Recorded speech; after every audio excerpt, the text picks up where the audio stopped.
This is Matt with Mel Express Radio. I have with me Sigvidal's frontman Lou. All right tonight, man. How you doing? I'm doing all right. Doing great as well. Big fan. Thanks for joining me tonight. Thank you. So the band's upcoming North American tour with AGNOSTIC FRONT. How did it come about putting this tour together?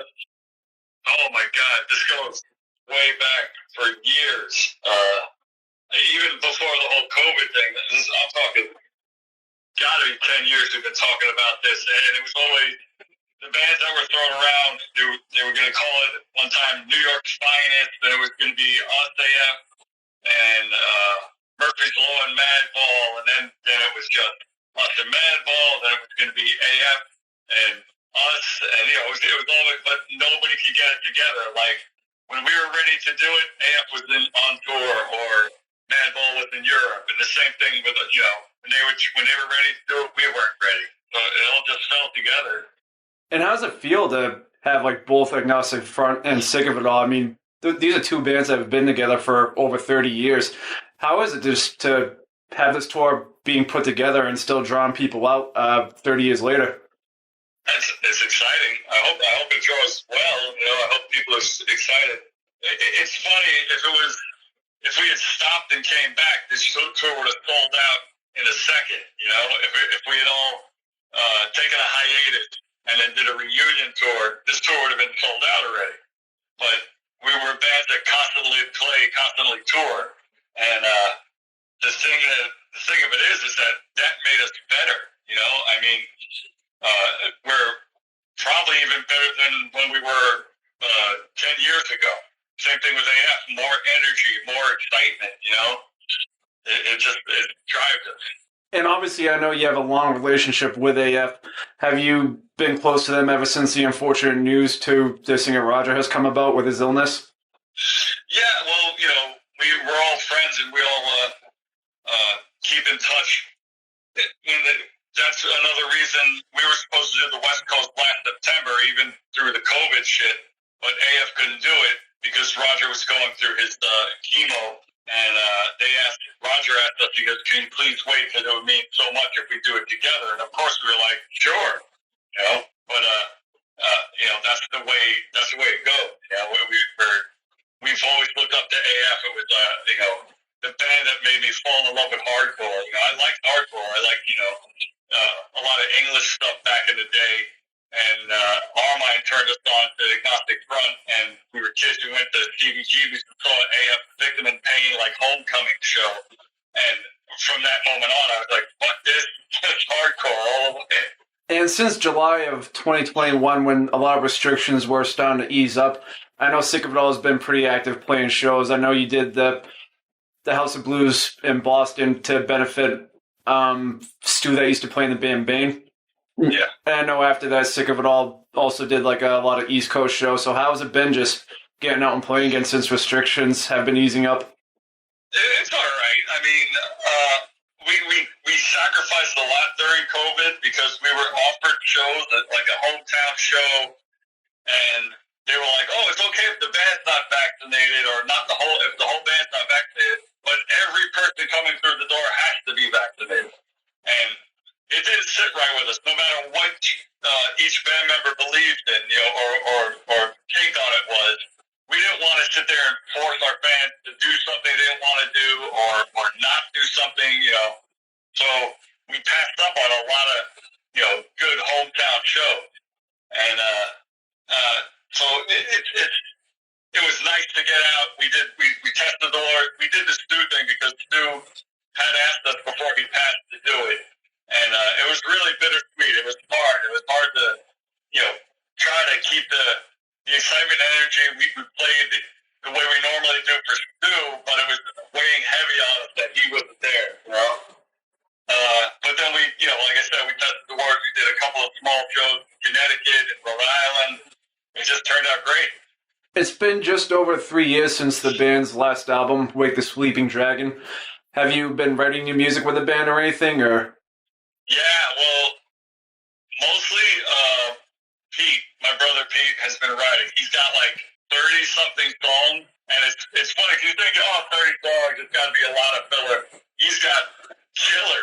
He's got and I feel bad because I can't keep up with him. You know, he's sending me songs. I'm trying to write lyrics, and he's sending me more songs. And then he gets bored. He's like, all right, I wrote lyrics. And he sends me his lyrics are damn good too. He's gonna put me out of a job. What I want to do is the demos he's made. He plays. He does the drum machine, and he plays bass and guitar, and he sings. He sounds like freaking Lemmy. So I think after the album, the new album, whenever we get it done, I think he should put out a 7-inch of the demo if we just him singing.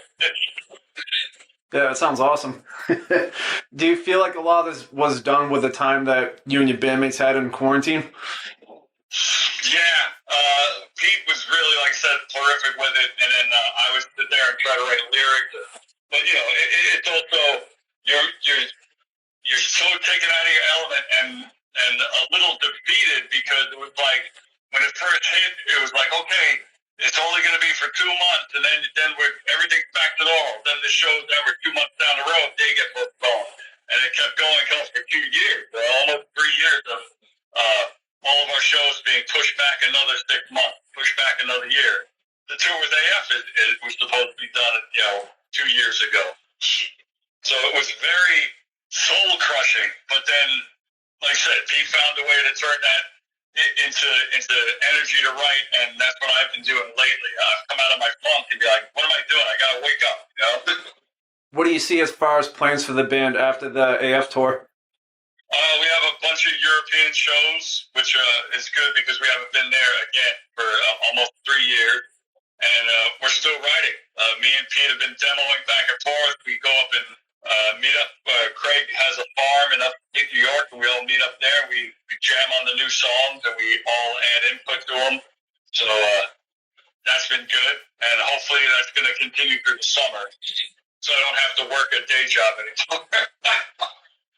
Having toured with bands from Slayer to Suicidal Tendencies to Hatebreed, but then to also tour with bands like Helmet and Rancid, how has it been to tour with such a variety of bands? It's always good for us. We love it. We have fun with that stuff, Sometimes the audience loves us, other times they're scared to death of us. But, I think one of the biggest differences is like when we go to a more melodic band, like we went out with heavier bands, we might not be as heavy as them, but our energy carries it over. And I think that works too with the more melodic bands, like playing with Rancid or Rise Against is a great example, where we came out and their audience looked shocked, or even AFI. Their audience looked like shocked for the first 3 songs, but then they just get into our energy and they love the power of it, Has there ever been an audience that you had to work really hard to win over? Yeah, a couple of times on the Slayer tour, that's a Slayer fan. They just want Slayer, and I understand that. But they again, by like the third song, they loved us. I remember in Georgia, it was a tough in the beginning, and at the end of the set, the place was going wild. And we were standing at the merch booth afterwards, and this guy comes up to us, huge guy, no shirt on, diesel as hell, and he goes, "You guys are pretty badass." And he turned around, and on his back, had the biggest tattoo I've ever seen, and upside down cross with a pentagram, and in giant letters it said, "I killed Christ." And a new fan. Scared the shit out of me. That's unreal. We could talk Slayer stories. Tom Araya was great. We played a rodeo ring in Reno, Nevada, and we had 5 pits open up when we started playing. And Tom Araya's on the side of the stage goes, "That's why I wanted to stick them it all on the tour." He was it just made us even more psyched, Yeah, I imagine Jeff Hanneman probably loved having you guys on the road too, because I know so many of his influences came from like hardcore and punk and stuff. Yeah, he watched us a couple of nights. We didn't really talk much. He was really nice, though. The biggest story we have is the very first night, he walked into our dressing room by mistake, and he was drunk, and he looked around and goes, "Oh, shit, this ain't my room," and he laughed and waved to us. And then the last night, the same exact thing happened. But, he was cool. Carrie, they're all cool. Tom was, like, the best. After all that touring, and we did a few years ago, we did a Australian festival tour, and it was huge. It was like, one stage it was Metallica, Slayer, and a whole bunch of metal bands like Dragon Force, and then another stage was Linkin Park, Blink-182, and Paramount, and then we were all on the side stages, like us and Madball and VOD, and Tom Araya would hang out with us all the time. He'd come down and watch us play. The guys from what's his name, Mike Patton, and the old drummer Helmet, who was in his band, would come and watch us every night. It was fun, a lot of fun. So out of 12 studio albums, what is one that you would recommend to a new fan and why? Oh, see, that's tough. That's a hard one. There's so much I love about each one. And it's hard because, like, I would say, oh, scratch the surface, but then somebody would say, like, yeah, but you really changed when you hit, Just Look Around, or you hit. I think to ease people into it, I would say get our 20, I don't know if it's the 20th or 25th anniversary, we re-recorded songs on an album called Non-Stop. And that's a really good gateway into Sick of It All. It's got like a variety of the songs from each album, but done the way we play them now. And we're really proud of that because it was all done live in the studio at our producer's house in Denmark. We were in the middle of a tour.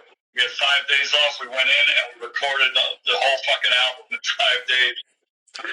If you could put together a big four of hardcore, who would it be? Well, I mean, from New York, that's easy. It would be us, the Cro-Mag, Madball, and you have to go.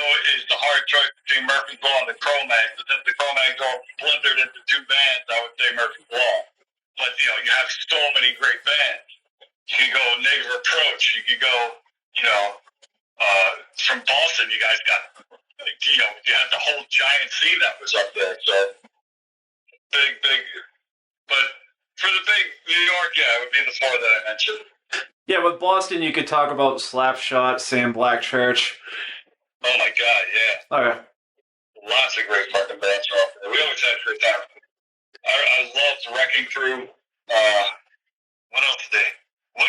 What's the bass player Wrecking Crew's new band? I always forget the name of it, but it's so like raw, kind of like Discharge meets Motorhead in my ear. That's what I hear when I listen to it. I'll definitely have to look into that because that does sound awesome. Yeah. And, the whole Conspiracy was mostly from there, right? Mm-hmm. Great shit. Trying to think. The Mind My Bosstones, I know they recently just broke up. Yeah.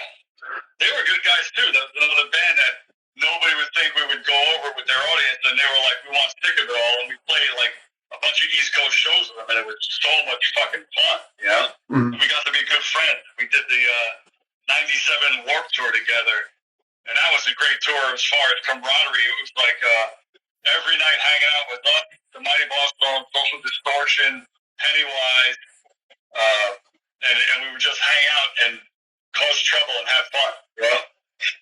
Is there anything that we haven't gone over that you like to throw in? No, you covered a lot. Like I said, we're working on new stuff. Like Pete's been really hammering out the songs. They're great. We're just looking forward to getting back on the road. And I hope people are excited as we are about us and AF together. It's going to be a lot of fun. It's going to be wild, and it's long overdue. My last question I have, we're only a few short years away from the band approaching their 40th anniversary. What has been the key to not only your longevity, but barely any lineup changes? I don't know. It's just, as cheesy as it is, we always say it's cheesy, but this is what we love to do, And COVID hitting and stopping us from doing it really showed us how much we missed it, Everybody in the band is kind of miserable, But it's what we love to do, and we try to keep it together. We always compromise with each other.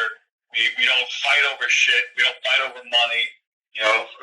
We try to make it as smooth as possible because to us, this is like it's a gift.